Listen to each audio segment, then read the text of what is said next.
This is Muhammad Siddiq bin Maqsudur Rahman. Now he is going to introduce himself before you, my dear viewers. Let's start. Siddiq, please, let's start. I would like to introduce myself. I am Awakka Siddiq. I am 10 years old. I am from Noakhali. I live in Dhaka. I am studying at Madrasatul Mus'ab radiallahu anhu. My father is a teacher and my mother is a homemaker. Now I would like to share something about my favorite things. My favorite color is white and my favorite book is the Holy Quran. My favorite person, last Prophet Muhammad Mustafa sallallahu alaihi wasallam, who is the best person, respectable person,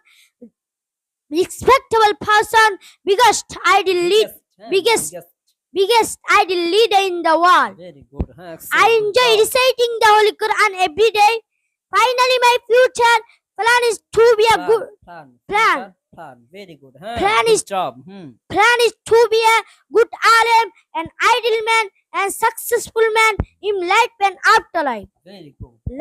Not only in this life, but in this life and afterlife. MashaAllah. Rather, afterlife is important to me, most important to me, Very good. because afterlife is imperishable, but this life is imperishable. That's all about me. That's all. About me. That's all about me. For that time being, thank you so much for you patient hearing. Patient hearing. Goodbye. Allah Hafiz. MashaAllah. Awaka Siddiq, thank you so much